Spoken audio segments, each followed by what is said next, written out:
بسم اللہ الرحمن الرحیم۔ ناظرین، سیدہ عائشہ بنت ابی بکر رضی اللہ تعالی عنہا رسول اللہ صلی اللہ علیہ وآلہ وسلم کی زوجہ ہیں۔ آپ رضی اللہ تعالی عنہا کو ام المومنین کے خطاب سے یاد کیا جاتا ہے۔ رسول اللہ صلی اللہ علیہ وآلہ وسلم کے بعد عہد خلفائے راشدین میں آپ کی شخصیت بہت نمایاں نظر آتی ہے۔ آپ رسول اللہ صلی اللہ علیہ وآلہ وسلم کی وفات کے بعد 47 سال حیات رہیں، اور یہ وہ تمام عرصہ ہے جس میں ابتدائی مسلم فتوحات ہوئیں، مختلف ممالک مملکت اسلامیہ میں داخل ہوئے۔ علم و حدیث میں حضرت ابو ہریرہ رضی اللہ تعالی عنہ کی روایت کے بعد سب سے زیادہ روایات حدیث کا ذخیرہ آپ سے ہی روایت کیا گیا ہے۔ آپ عہد نبوی صلی اللہ علیہ وآلہ وسلم اور عہد خلفائے راشدین کی عینی شاہد بھی تھیں، اور مزید برآں آپ رضی اللہ تعالی عنہا نے خلافت امویہ کے ابتدائی 17 سال بھی ملاحظہ فرمائے۔ ناظرین، سن 678 میں آپ رضی اللہ تعالی عنہا کا انتقال مدینہ میں ہوا۔ آپ کے مناقب فضائل کثیر ہیں، جن سے آپ رضی اللہ تعالی عنہ کی عظمت، شان، جلالت مسلم خواتین پر نمایاں ہیں۔ آپ رضی اللہ تعالی عنہا رسول اللہ صلی اللہ علیہ وآلہ وسلم کی وفات کے بعد 47 سال تک حیات رہیں۔ حضرت امیر معاویہ رضی اللہ تعالی عنہ کی خلافت کے اواخر سال حضرت عائشہ رضی اللہ تعالی عنہ کی حیات مبارکہ کے اواخر سال ہیں۔ سن 58 ہجری بمطابق 678 میں جب آپ کی عمر 67 سال کے قریب تھی کہ ماہ رمضان 58 ہجری جولائی 678 میں علیل ہو گئیں، اور چند روز تک علیل رہیں۔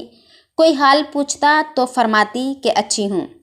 جب آپ رضی اللہ تعالی عنہا کی وفات کا وقت قریب آیا تو فرمانے لگیں، کاش میں پیدا ہی نہ ہوئی ہوتی، کاش میں ایک درخت ہوتی کہ اللہ کی پاکی میں رطب اللسان رہتی اور پوری طرح سے اپنی ذمہ داری سے سبکدوش ہو جاتی، کاش میں مٹی کا ایک تھیلا ہوتی، کاش اللہ تعالیٰ مجھے پیدا ہی نہ فرماتے، کاش میں زمین کی بوٹیوں میں سے کوئی بوٹی ہوتی اور قابل ذکر شے نہ ہوتی۔ عیسیٰ بن دینار کہتے ہیں کہ میں نے ابو جعفر رضی اللہ تعالیٰ عنہ سے پوچھا کہ ان تمناؤں سے کیا مراد تھا؟ کہنے لگے، ام المومنین ان تمناؤں سے دعا میں توبہ کا وسیلہ اختیار فرما رہی تھی۔ یہ تمام تمنائیں آپ کسر نفسی سے فرما رہی تھیں، حالانکہ آپ ازل سے ام المومنین کے خطاب سے سرفراز ہوئی ہیں۔ اسماعیل بن قیس کہتے ہیں کہ بوقت وفات حضرت عائشہ رضی اللہ تعالی عنہا نے وصیت فرمائی کہ میں نے رسول اللہ صلی اللہ علیہ وآلہ وسلم کے بعد نئی باتیں اختیار کر لی تھیں، لہٰذا مجھے نبی کریم صلی اللہ علیہ وآلہ وسلم کی ازواج مطہرات کے پاس دفن کرنا، یہ آپ نے کسر نفسی میں فرمایا تھا۔ ذکوان جو آپ کے غلام تھے کہتے ہیں کہ جب آپ رضی اللہ تعالی عنہا علیل ہوئیں تو میں اجازت حاصل کر کے حضرت عائشہ رضی اللہ تعالی عنہا کے پاس گیا۔ آپ کے سہانے آپ رضی اللہ تعالی عنہا کے بھتیجے عبداللہ بن عبد الرحمن تھے۔ میں نے کہا آپ رضی اللہ تعالی عنہا کے پاس عبداللہ بن عباس رضی اللہ تعالی عنہ آنا چاہتے ہیں۔ اس وقت آپ دنیا سدھارنے والی تھیں۔ بولی، ابن عباس کو نہ آنے دو، اس وقت مجھے ان کی اور ان کی تعریفوں کی ضرورت نہیں۔ ذکوان نے کہا، ام المومنین ابن عباس آپ کے ایک نیک صالح فرزند ہیں، آپ رضی اللہ تعالی عنہا کو سلام کرنے اور رخصت کرنے آئے ہیں۔ بولی، تو اچھا، اگر تم چاہو تو انہیں بلا لو۔ آخر میں نے انہیں بلا لیا۔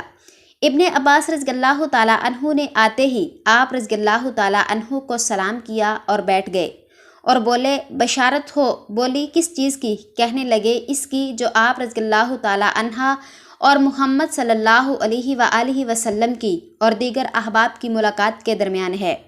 بس جسم سے روح نکلنے کی دیر ہے، آپ ان سب سے جا کر ملاقات کریں گی۔ ناظرین، آپ رسول اللہ صلی اللہ علیہ وآلہ وسلم کی انتہائی لاڈلی بیوی تھی۔ رسول پاک صلی اللہ علیہ وآلہ وسلم پاکیزہ چیز سے ہی محبت کیا کرتے تھے، اور دیکھیے، ابواہ کے دن آپ کا ہار کھو گیا تھا، اور اسے ڈھونڈنے کے لیے رسول اللہ صلی اللہ علیہ وآلہ وسلم منزل میں صبح تک ٹھہرے رہے۔ لوگوں کے پاس پانی نہ تھا، پھر اللہ نے تیمم کی آیات نازل فرمائیں۔ مسلمانوں کو یہ سہولت آپ رضی اللہ تعالیٰ عنہ کی بدولت نصیب ہوئی۔ پھر اللہ تعالیٰ نے آپ رضی اللہ تعالیٰ عنہ کی بارات ساتوں آسمانوں کے اوپر سے اتاری، جسے روح الامین لے کر آئے۔ اب ایسی کوئی مسجد نہیں جس میں آپ رضی اللہ تعالیٰ عنہ کی بارات کی آیات صبح و شام نہ پڑھی جاتی ہوں۔ آپ رضی اللہ تعالیٰ عنہ فرمانے لگیں، ابن عباس تعریفیں چھوڑو، اس کی قسم جس کے ہاتھ میں میری جان ہے، میری تو یہ تمنا ہے کہ میں بھولی بسری ہوئی ہو جاتی۔ عبید بن عمیر تابعی کہتے ہیں کہ آپ رضی اللہ تعالیٰ عنہ نے وصیت فرمائی کہ میرے جنازے کے پیچھے آگ لے کر نہ جانا اور میری میت پر سرخ مخملی چادر نہ بچھانا۔ اپنے غلام ذکوان کو آزاد کرنے کی وصیت کی تھی۔ ام المومنین حضرت عائشہ رضی اللہ تعالیٰ عنہا نے منگل 17 رمضان 58 ہجری بمطابق 13 جولائی 678 کی شب کو اس دار فانی سے عالم بقا کو لبیک کہا۔ آپ رضی اللہ تعالیٰ عنہ کی وفات کی خبر اچانک ہی تمام مدینہ منورہ میں پھیل گئی اور انصار مدینہ اپنے گھروں سے نکل آئے۔ جنازے میں اتنا ہجوم تھا کہ لوگوں کا بیان ہے کہ رات کے وقت مجمع کبھی نہیں دیکھا گیا تھا۔ بعض عورتوں کا ازدحام دیکھ کر روز عید کے ہجوم کا گمان گزرتا تھا۔ آپ رضی اللہ تعالیٰ عنہ کی مدت حیات شمسی سال کے اعتبار سے 64 سال اور قمری سال کے اعتبار سے 66 سال 11 ماہ تھی۔